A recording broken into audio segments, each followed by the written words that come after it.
Hi friends, welcome back to my channel. আমার চ্যানেলের আরও একটা নতুন ভিডিওতে সকলকে স্বাগতম।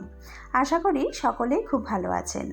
আমার পরিবারের সদস্য হয়ে আমার পাশে থাকার জন্য প্লিজ আমার চ্যানেলটা সাবস্ক্রাইব করে বেল আইকনটা প্রেস করে নেবেন।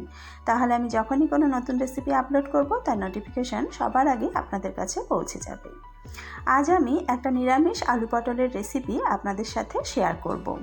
এই গরমে সবসময় পেঁয়াজ রসুনের তরকারি খেতে ভালো লাগে না। তাহলে চলুন দেখে নিই আমার আজকের এই রেসিপিটা আমি কিভাবে তৈরি করছি। আমি এখানে 500 গ্রাম পটল নিয়েছি। পটলগুলো ধুয়ে পরিষ্কার করে তারপর খোসা ছাড়িয়ে রেখেছি। আমি কিন্তু পটলের পুরো খোসা ছাড়াইনি, বেশ কিছুটা করে খোসা রেখে দিয়েছি। কিছুটা করে খোসা রাখলে তরকারি রান্না করার সময় পটলগুলো দেখতে খুব সুন্দর লাগে। আর এখানে নিয়েছি 4টে মাঝারি সাইজের আলু। আলুগুলোও পটলের সাইজ মতন করে ছোট ছোট করে কেটে নিয়েছি। গ্রেভি তৈরির জন্য একটা মশলা তৈরি করব, তার জন্য নিয়েছি 2টো বড় সাইজের টমেটো। টমেটোগুলো 4 টুকরো করে কেটে নিয়েছি। আর 1 ইঞ্চি আদা, সেটাও ছোট ছোট টুকরো করে কেটে রেখেছি। এবার এই আদা টমেটো মিক্সিতে একটা পেস্ট করে নেব। আরও একটা মশলার মিশ্রণ তৈরি করব। একটা বাটিতে নিয়ে নেব 1 চা চামচ জিরে গুঁড়ো, 1 চা চামচ দিয়ে দেব ধনে গুঁড়ো, হাফ চা চামচ দিয়ে দিলাম হলুদ গুঁড়ো, হাফ চা চামচ দিয়ে দিলাম লঙ্কার গুঁড়ো, দিয়ে দেব হাফ চা চামচ চিনি। যে কোনো নিরামিষি রান্নায় একটু মিষ্টি দিলে খেতে খুব ভালো লাগে। দিয়ে দেব স্বাদ মতো নুন। এবার এর মধ্যে দিয়ে দেব সামান্য জল।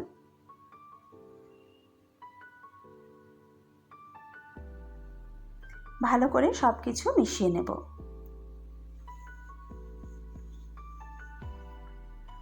জলের সাথে সমস্ত মশলা ভালো করে মিশিয়ে নিয়েছি। এবার এটা একটা সাইডে রেখে দেব।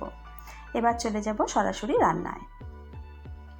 গ্যাসে একটা কড়া গরম করে 2 টেবিল চামচ তেল দিয়ে নিয়েছি। তেলটা খুব ভালো মতো গরম করে নেব।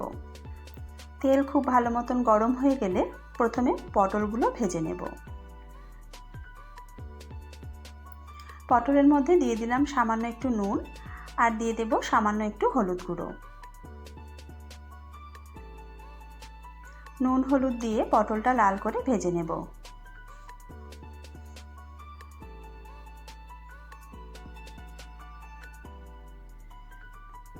পটলটা লাল করে ভেজে নিয়েছি। এবার পটলগুলো তুলে নেব।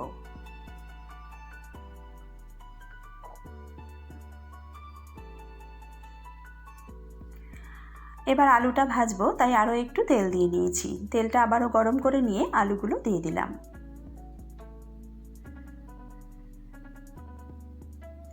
আলুর মধ্যেও সামান্য একটু নুন আর সামান্য একটু হলুদ গুঁড়ো দিয়ে দিলাম। আলুটাও নুন হলুদ দিয়ে লাল করে ভেজে নেব। আলুও লাল করে ভেজে নিয়েছি। আলুগুলো তুলে নেব। কড়ায় আরও 1 টেবিল চামচ মতো তেল দিয়ে নেব। ফোড়নের জন্য নিয়েছি 2টো ছোটো এলাচ। ছোটো এলাচটা একটু থেতো করে নিয়েছি। 2 টুকরো দারচিনি, 2টো লবঙ্গ, আর নিয়েছি হাফ চা চামচ গোটা জিরে। একই সাথে দিয়ে দেব 1 চা চামচ কাশ্মীরি লঙ্কার গুঁড়ো। তেলের মধ্যে কাশ্মীরি লঙ্কার গুঁড়ো দিলে রঙটা খুব সুন্দর হয়।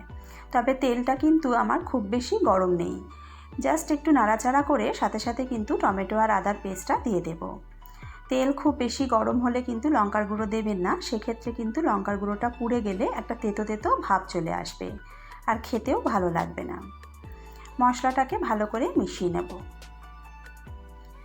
আদা আর টমেটোর কাঁচা কাঁচা ভাবটা যাওয়া পর্যন্ত ভালোভাবে কষিয়ে নেব।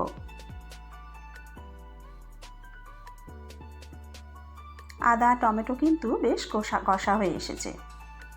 এবার এর মধ্যে আগে থেকে তৈরি করে রাখা মশলার মিশ্রণটা দিয়ে দিলাম। বাটিটা ধুয়ে আরও একটু জল দিলাম।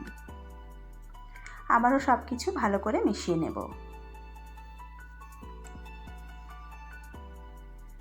মিডিয়াম আঁচে মশলা থেকে তেল বেরিয়ে আসা পর্যন্ত মশলাটা খুব ভালো করে কষিয়ে নেব।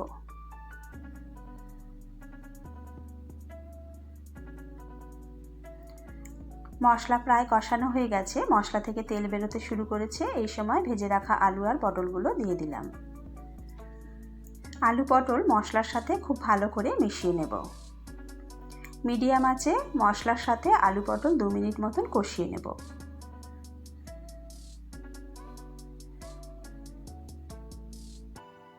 আলু পটল ভালোভাবে কষানো হয়ে গেছে, এবার এর মধ্যে জল দিয়ে দেব। আমি এখানে গরম জল ব্যবহার করেছি। যে কোনো রান্নায় গরম জল ব্যবহার করলে রান্নার স্বাদটা কিন্তু বেশ ভালো হয়। জলটা ভালো করে মিশিয়ে নিলাম।